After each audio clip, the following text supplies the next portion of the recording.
Shalom, para sahabat insani yang dikasihi Tuhan. Selamat berjumpa kembali melalui channel Renungan Rohani Insani. Inspirasi Sabda Allah hari ini, Sabtu 1 Mei 2021, dalam Pekan Paskah yang keempat, bersama Pastor Anton Mikhael yang sedang bertugas di Seminarium Angin Mamiri, Yogyakarta. Selamat mendengarkan.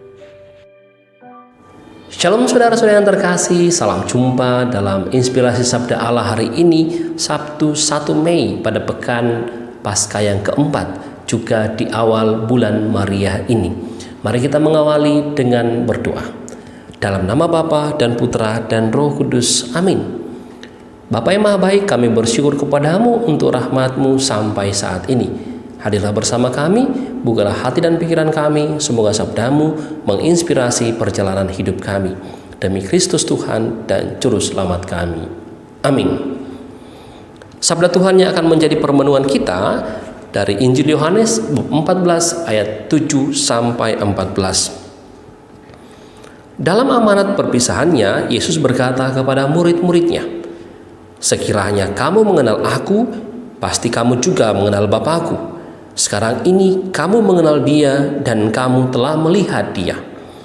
Kata Filipus kepadanya, "Tuhan, tunjukkanlah Bapa kepada kami, dan itu sudah cukup bagi kami."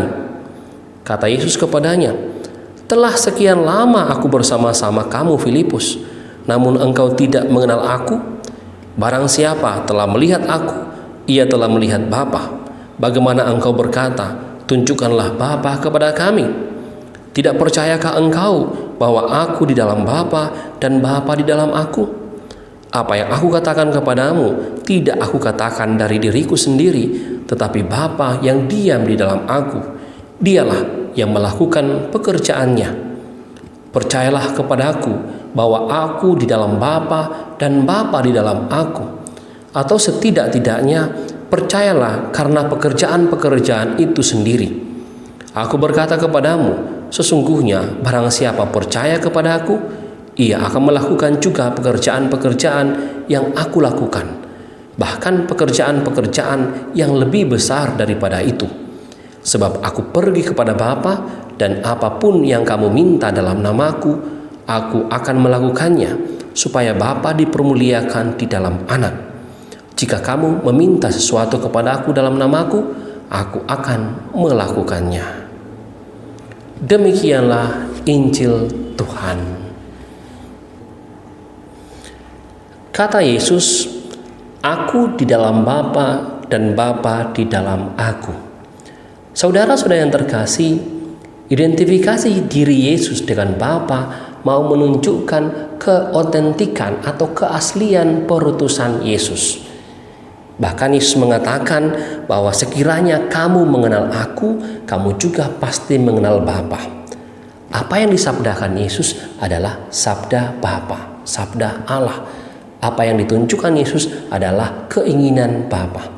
Pekerjaan-pekerjaan yang dibuat Yesus adalah pekerjaan-pekerjaan yang dibuat Bapa. Maka Yesus mengatakan, "Aku dan Bapa adalah satu." Dia juga mengatakan kepada Filipus, "Sekiranya kamu tidak percaya kepadaku, percayalah pada pekerjaan-pekerjaan yang kubuat." Dengan demikian pekerjaan-pekerjaan itu akan menghantar kita bahwa Yesus sama dengan Bapa. Saudara-saudara yang terkasih, kehadiran Yesus dalam misteri iman kita sungguh sangat penting. Mengapa? Allah yang begitu jauh akhirnya dekat dengan manusia. Di dalam siapa? Di dalam Yesus. Yesus memperkenalkan Allah yang begitu dekat. Bahkan kita menyebutnya sebagai Bapa. Hubungan personal yang begitu dekat dengan Allah. Allah tidak jauh, tapi Allah begitu dekat. Relasinya seperti anak dan Bapa. Misteri penyelamatannya juga nyata dalam diri Yesus. Pekerjaan-pekerjaan yang Allah tunjukkan juga nyata dalam Yesus. Yesus menjadi representasi kehadiran Allah di tengah kita umat manusia. Inilah yang dapat kita renungkan pada hari ini. Yesus mengatakan juga, "Kalau sekiranya kamu percaya kepada aku, kamu juga akan melakukan pekerjaan-pekerjaan ini." Ini penting untuk kita bagaimana sebagai umat beriman, orang yang percaya melanjutkan karya-karya Yesus. Karya-karya Allah dalam diri Yesus kini dilanjutkan oleh kita sebagai orang beriman. Intinya bagaimana menghadirkan Allah dalam kehidupan ini. Maka segala perkataan kita, segala tindakan kita, perbuatan kita juga seharusnya menghadirkan Tuhan dalam kehidupan kita. Maka pertanyaan refleksi untuk kita, mampukah saya dan Anda sudah menghadirkan Tuhan dalam kehidupan ini?